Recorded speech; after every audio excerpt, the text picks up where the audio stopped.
ఆకాశవాణి ఈనాటి సింగిడి కార్యక్రమంలో ఎప్పుడూ ఇంతే శ్రీమతి మీనాక్షి శ్రీనివాస్ గారి కథానిక వింటారు. నాన్నా, నాకు బైక్ సెల్లు కొనివ్వండి. నా స్నేహితులందరికీ ఉన్నాయి. నాకు లేవంటే నమ్మటం లేదు సరికదా. జోక్ చెయ్యకురా అని నవ్వుతున్నారు. అఖిల్ తండ్రితో అలా చెప్పటం ఇంజనీరింగ్లో చేరిన గత 2 ఏళ్లలో ఎన్నోసారో. నీకు ఎప్పుడేది కొనివ్వాలో నాకు తెలుసు, వెళ్ళి చదువుకో, తండ్రి సత్యనారాయణ అన్నాడు. నిజంగా ఆయన సత్యకాలపు సత్తయ్యే. లేకపోతే ఇంజనీరింగ్ చదువుతున్న కొడుకుకు ఇంకా అవి కొనివ్వకపోవడం ఏమిటి? నాన్న, ప్లీజ్ నాన్న, నేను అందులో గేమ్స్ ఆడను, చాట్ చెయ్యను, చదువు అశ్రద్ధ చెయ్యను బ్రతిమలాడాడు అఖిల్. బైక్ కూడా ర్యాష్గా నడపను, బలాదూర్ తిరగను, కేవలం కాలేజ్కి వెళ్లి రావడానికి. ప్లీజ్ నాన్న, మనం కొనుక్కోలేకపోతే అది వేరే సంగతి, కానీ కొనగలిగి ఎందుకు నాన్న కొనరు? అందరిలో ఎంత చిన్నతనంగా ఉంటోందో తెలుసా? బాధగా అన్నాడు అఖిల్. ఒరే, నన్ను ఆట్టే విసిగించక వెళ్ళు.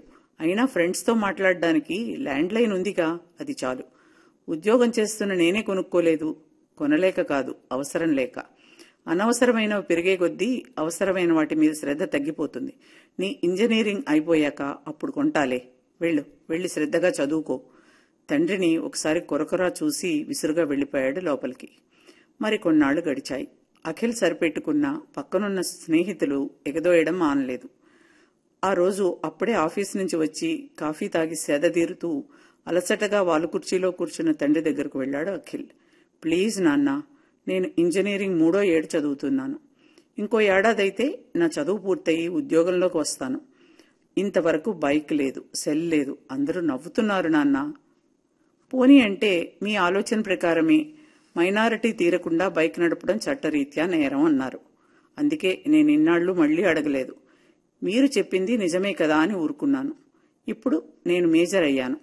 మీకు తెలియకుండా స్నేహితుల బైక్ మీద నడపడం నేర్చుకున్నాను. డ్రైవింగ్ లైసెన్స్ లేకుండా నడపడం నేరం కనుక లెర్నింగ్ లైసెన్స్ తీసుకున్నాను.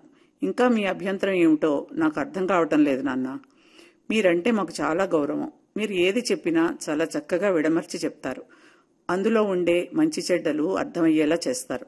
అందుకే మీ మాట వింటాం, నేనైనా తమ్ముడైనా. కానీ వింటున్నాం కదా అని మమ్మల్ని పూర్తిగా అదుపులో ఉంచాలనుకోవడం సరికాదు నాన్న. ఎప్పుడు తండ్రి ముందు నిలబడి గట్టిగా మాట్లాడని అఖిల్ తండ్రిని నిలదీశాడు. ఒక్క క్షణం అఖిల్ ముఖంలోకి చూశాడు సత్యనారాయణ. ఒరే నాని, నువ్వు నన్ను అర్థం చేసుకున్నందుకు థ్యాంక్స్ రా. కానీ మిమ్మల్ని అదుపు చేయాలన్నది కాదు నా ఉద్దేశం. మీది ఉడుకు రక్తం. ఇప్పుడు బయట ఉన్న పరిస్థితులు, యువత తీరుతెనులు పద్ధతిగా లేవురా.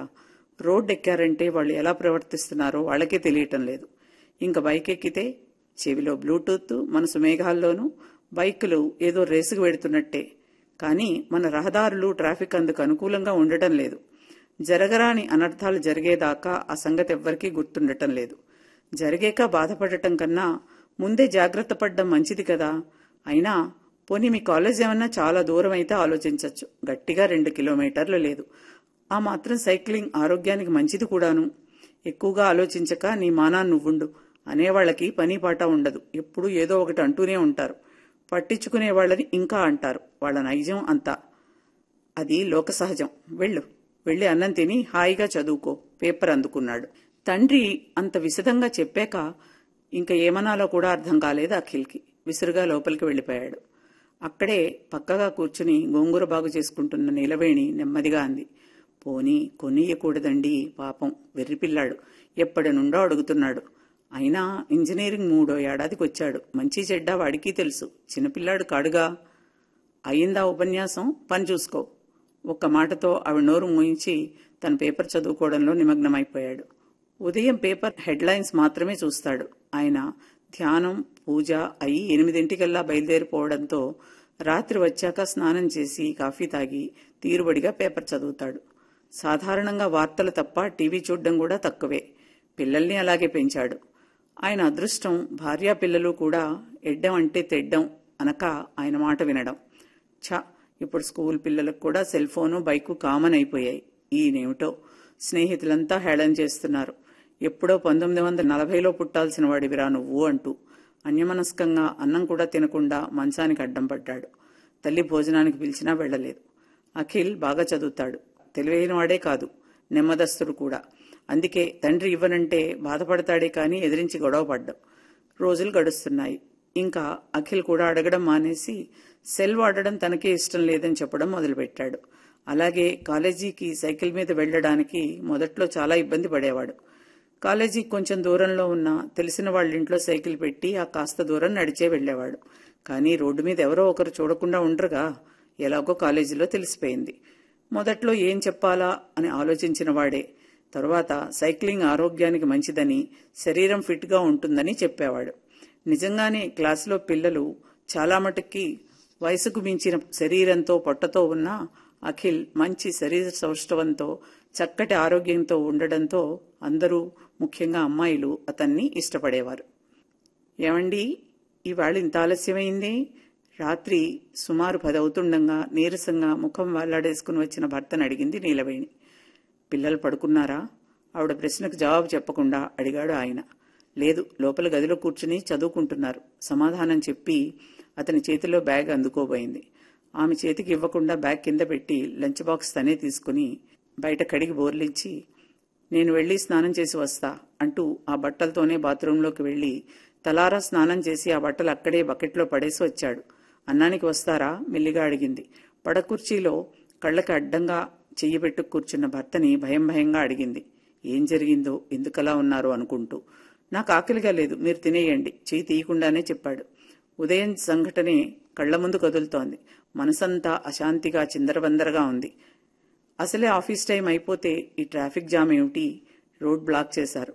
చాలా పెద్ద ప్రమాదం జరిగిందట. ఒక పెళ్లివారి బస్సు, ఒక పెళ్లి కారుని 2 స్పోర్ట్స్ బైకులు వేగంగా వచ్చి గుద్దేయడంతో వేగంగా ప్రయాణిస్తున్న అవి అదుపు తప్పి ఫ్లైఓవర్ మీద నుంచి కింద పడి తిరగబడ్డాయట. చాలా మటుక్కి అక్కడక్కడికే చనిపోయారట. మిగతా వారికి ప్రాణాంతకమైన దెబ్బలు. పరిస్థితి క్రిటికల్ గానే ఉందట. పక్క బైక్ మీద వాళ్లు మాట్లాడుకోవడం విన్న సత్యనారాయణకి మనసంతా అనిర్వచనీయమైన బాధతో నిండిపోయింది. మరి ఆ కుర్రాళ్లు? అడిగాడు ఆ పక్కనే ఉన్న ఇంకొకతను. ఇంకెక్కడ కుర్రాళ్లు? అసలు 2 బైక్స్ బస్సు కిందకి దూసుకెళ్లిపోతేను, పైగా ఒక్కొక్క బైక్ మీద 3 ఎక్కారట. ఏ అమ్మకన్న పిల్లలో, వాళ్లు పోతూ పోతూ ఇంతమందిని పట్టుకుపోయారు. కోపం బాధ కలగలిసిన గొంతుతో అన్నాడాయన. ఇప్పుడెలా? పోనీ అంటే వెనక్కి వెళ్లడానికి లేదు, ముందుకి వెళ్లడానికి లేదు అనుకుంటూ ఉసూరుమంటూ ఉన్నారంతా. సుమారు గంట సేపు ఎర్రటి ఎండలో అలా నిలబడ్డాక నెమ్మదిగా ఇటు వాహనాలు అటు వెళ్లడానికి మార్గం ఏర్పడింది. ముందుగా అంబులెన్సులు తెచ్చి క్షతగాత్రులను ఆసుపత్రికి తరలించి, ఆపై శవాలను తరలించి ప్రొక్లైనర్స్ సాయంతో దెబ్బతిన్న ఆ బస్ కారులను అక్కడి నుంచి ఎత్తి తీసేశారు. బైక్స్ అయితే తుక్కు అయిపోయాయి. బైక్స్ మీద ఉన్న వాళ్లని ఆనమాలు కూడా పట్టలేనంత ఛిద్రం అయిపోయాయి దేహాలు. కొంతమంది తమ తమ వాహనాలను అలా మధ్యలో నిలిపేసి అన్నీ దాటుకుంటూ మరీ వెళ్లి చూసి వస్తున్నారు. ఇంకా కొంతమంది ఆ ప్రమాదాన్ని వీడియో తీస్తుంటే ఇంకొంతమంది ప్రబుద్ధులు సెల్ఫీ తీసుకుంటున్నారు. పోలీసులు వాళ్లను దూరంగా తరిమేస్తున్నారు. అంత ఘోరం జరిగితే చేయాల్సిన సాయం గురించి కానీ, ఆ ప్రమాదం గురించి కానీ ఆలోచన బాధ లేకుండా అలా చేసేవాళ్లని ఏం అనాలో ఏం చెయ్యాలో కూడా అర్థం కాలేదు సత్యానికి. వాళ్లు చెప్పుకుంటుంటే విన్నందుకే ఆయన మనసంతా దేవేసినట్టు అయిపోయింది. సుమారు అక్కడికి కిలోమీటర్ దూరంలో ఉన్న తన ఆఫీస్ చేరేసరికి 11 అయింది. ఇంచుమించు ఇటువైపు నుంచి వెళ్లే పరిస్థితి అందరిది అదే. ఉన్నట్లుండి అటెండర్ యాదయ్య పరిగెట్టుకుంటూ వచ్చాడు. సార్ సార్, ఆ బైక్ మీద ఉన్న వాళ్లలో మన అచ్యుతం సార్ వాళ్ళ అబ్బాయి కూడా ఉన్నాడట. అంతే, ఒక్కసారిగా అంతా అతని చుట్టూ మూగిపోయారు అయ్యో పాపం అంటూ. సత్యనారాయణ అయితే ఒక్కసారిగా కళ్ళు తిరిగి అక్కడే ఒరిగిపోయాడు. అచ్యుతం, అతని కొడుకు కళ్ల ముందు మెదిలారు. లేక లేక కలిగిన కొడుకంటే ఆ దంపతులకి పంచ ప్రాణాలు. అందుకే వాడు కొండ మీద కోతిని కోరినా తల తాకట్టు పెట్టైనా తెచ్చిస్తాడు. తను ఎన్నోసార్లు వారించాడు, హెచ్చరించాడు. అలా అతిగారాబం చేస్తే ఆ పిల్లాడు కొరగాకుండా పోతాడు అని. కొరగాకుండా కాదు, ఇప్పుడు లేకుండానే పోయాడు. తన పక్క సీటు పురుషోత్తం తెచ్చిచ్చిన మంచినీళ్లు తాగి సేదదీరాడు సత్యనారాయణ. ఎలా? అసలు ఏం జరిగిందో విషయం ఏమైనా తెలిసిందా? తన గొంతులో వణుకు తనకే స్పష్టంగా వినపడింది.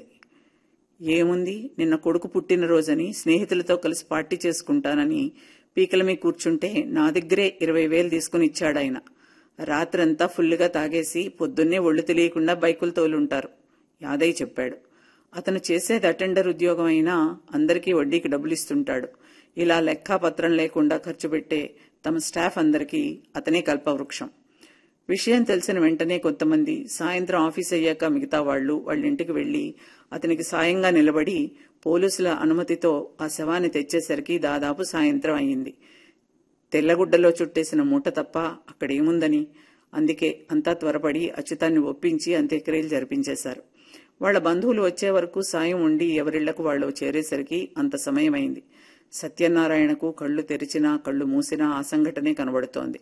జరిగిన దానిలో ఆ పిల్లల తప్పు కంటే వాళ్ల తల్లిదండ్రుల తప్పే ఎక్కువనిపిస్తోంది. చిన్నపిల్లలు తెలియక నిప్పు దగ్గరికి ఎడుతుంటే 2 దెబ్బలేసైనా వెనక్కి లాగుతాం. మరి అలాంటిది తెలిసి తెలియని వయసులో వాళ్లు కోరే గుంతెమ కోర్కెల్ని తాహత ఉన్నా లేకున్నా తీర్చడం అనేది సమంజసమా? వాళ్లకు నియమ నిబంధనలు తెలియజేయడం, చట్టాన్ని గౌరవించడం నేర్పకపోవడం ఎవరి తప్పు? అసలు ముందు మనం పాటిస్తే కదా వాళ్లకు తెలియడానికి, తెలియచెప్పడానికి. వాళ్లు చేసిన తప్పుకు ఎన్ని ప్రాణాలు బలైపోయాయో ఆలోచిస్తున్న ఆయనకు వాళ్లు కూడా తన కొడుకు కాలేజీలోనే అన్న విషయం గుర్తు వచ్చి కొడుకును పిలిచాడు. నాన్న పిలిచారా అంటూ వచ్చిన అఖిల్ కళ్లు ఎర్రబడి ముఖం అంతా ఉబ్బి ఉంది. మా అచ్యుతం కొడుకు చదివేది మీ కాలేజీ కదూ? ఏమిటా పిల్లాడి పేరు? కొడుకును పక్కనే కూర్చోబెట్టుకుని అతని చేయి పట్టుకుంటూ అడిగాడు. సాయి వంశీ నాన్న. అఖిల్ గొంతు భారంగా పలికింది. అసలు ఏం జరిగిందో తెలుసా? మిగతా కుర్రాళ్ళెవరు? గొంతు పెగల్చుకుంటూ అడిగాడు. ఎంపీ గారు అబ్బాయి అవినాష్ ఒక బైక్, వీడు ఒక బైక్ నడుపుతున్నారట. రాత్రి బాగా పొద్దుపోయేదాకా పార్టీ ఎంజాయ్ చేసి ఉదయాన్నే ఎవరిళ్లకు వాళ్ళు వెళుతూ ఆ దారిలోనే వెళ్లాల్సిన ఇంకో 4 స్నేహితుల్ని చెరో 2 ఎక్కించుకుని 120 స్పీడ్లో వెడుతూ మధ్యలో వంశీ గర్ల్ ఫ్రెండ్ ఫోన్ చేస్తే వెనకాల కూర్చున్న కిషోరు ఫోన్ చెవి దగ్గర పెట్టాడట. వీడు మాట్లాడుతుండగానే బండి స్కిడ్ అయ్యి 2వ బైక్ని గుద్దేస్తే 2 వెళ్లి ముందు వెడుతున్న పెళ్లి బస్ కిందకి దూరిపోయాయి. ఆ వేగానికి ఆ బస్ వెళ్లి ముందున్న పెళ్లి కొడుకు పెళ్లి కూతురు ఉన్న కార్ని గుద్ది అదే స్పీడులో ఫ్లైఓవర్ మించి కింద పడిపోయిందట. మాట్లాడుతూ పెద్ద పెద్ద శబ్దాలు వచ్చి మాటలాగిపోతే, ఆ తర్వాత ఎంత ప్రయత్నించినా ఫోన్ కలవకపోతే ఆ అమ్మాయి కంగారు పడి వంశీ వాళ్ళ నాన్నకి ఫోన్ చేసి చెప్పిందట. చెబుతూనే వెక్కి వెక్కి ఏడ్చాడు. నాన్న పాపం, వాళ్ళమ్మా నాన్న ఎంత బాధపడుతున్నారో. వీడంటే వాళ్ళకి ప్రాణం. అంతేకాదు వాడితో ఉన్న కిషోర్, శేఖర్ కూడా వాళ్ళ కుటుంబానికి వాళ్లే ఆధారం. వీళ్ల చదువులయ్యి వాళ్లను పోషిస్తారని ఎదురుచూస్తున్న తల్లిదండ్రులకు ఎంత రంపపుకోతో కదా. నన్ను క్షమించండి నాన్న. మీరు చెప్పేదంతా చాదస్తామని, మీరు మాకు ఏమాత్రం సౌఖ్యాలు ఇవ్వడం లేదని తిట్టుకున్నానే కానీ అలా ఉండడం అనేది, పిల్లల్ని క్రమశిక్షణతో పెంచడం అనేది ఎంత అవసరమో నాకు ఇప్పుడే అర్థమైంది. వీళ్లు చేసిన దానికి వీళ్లతో పాటు పాపం ఎంతమంది పోయారో. కళ్లు తుడుచుకుంటూ అంటున్న కొడుకు చెయ్యి అందుకుని గుండెలకు హత్తుకుని కళ్లు మూసుకున్నాడు. వచ్చినప్పటి నుంచి అలా ఏడుస్తూనే ఉన్నాడు. ఏమిట్రా అంటే చెప్పడు. ఇదా సంగతి. పాపం లేచిన వేళ అలాంటిది వాళ్లకు. లెండి, కాసిన పాలు తెచ్చి ఇస్తాను, 2 తాగి పడుకోండి. అసలు పెద్దవాళ్లకే కన్ను మిన్ను ఆనడం లేదు, ఇంక పిల్లల్నేమనగలం అంటూ భారంగా లేచింది నీలవేణి. ఎన్ని అందుబాటులోకి వచ్చినా మనకేది ఎంతవరకు అవసరం అనేది ఆలోచించుకునే విజ్ఞత, అవసరమైన మేరకే వాడుకునే వివేకం అలవాటు చేసుకోకపోతే కలిగే దుష్పరిణామాలే ఇలాంటివన్నీ. మితిమీరిన వేగంతో వెళ్లడం, వాహనం నడుపుతూ ఫోన్ మాట్లాడడం, తాగేసి వాహనాలు నడపటం ఇవన్నీ చట్టరీత్యా నేరాలే కాదు, అనర్థం జరిగేక తెలుసుకునే నిజాలు. రోజూ వింటూనే ఉంటాం, చూస్తూనే ఉంటాం. కానీ దేన్ని లక్ష్య పెట్టం, ఏదీ పాటించాం. అదే దౌర్భాగ్యం. వెళ్ళు పాలు తాగి శుభ్రంగా ముఖం కడుక్కుని పడుక్కో. కొంతమంది బుద్ధి లేనితనం, నిర్లక్ష్యం వాళ్లకే కాదు, ఆ దారిన పోయే ఎవరికైనా ప్రమాదకరమే. ఎక్కువగా ఆలోచించకు. 2 ముగ్గురేసిని ఎక్కించుకుని స్నేహితుల బైకు, పద్ధతి పాడు లేకుండా, licence, civic sense, common sense లేకుండా బళ్లు నడిపే స్నేహితుల బైక్స్ ఎక్కకు. జాగ్రత్తగా ఉండు. ఎన్ని ప్రమాదాలు జరిగినా అప్పటి మటుకే. మళ్ళా షరా మామూలే. నిస్సహాయంగా ఉందాయన స్వరం. కొడుకు భుజం మీద చెయ్యి వేస్తూ మళ్లీ ఆయనే అన్నాడు. అన్నిటికంటే ముఖ్యంగా జ్ఞాపకం ఉంచుకోవాల్సిన విషయం, మన ఇంట్లోంచి బయలుదేరి రోడ్డు ఎక్కాక మనం జాగ్రత్తగా నడపడం, నియమ నిబంధనలు పాటించడం సరిపోదు. మన కర్మ కాలితే మనం సవ్యంగా ఉన్నా ఎవడో ఒకడు అపసవ్యంగా మనకి స్పాట్ పెట్టేయచ్చు. అందుకని ఆ దేవుణ్ణి స్మరించుకోవడం, అనవసరంగా పని లేకుండా రోడ్డు పట్టుకు తిరగడం ఆపేయడం ఉత్తమం. అర్థమైందా? ఇంక వెళ్లి పడుక్కో. భారమైన మనసులతో అంతా నిద్రకు ఉపక్రమించారు. మీరింతవరకు ఎప్పుడూ ఇంతే శ్రీమతి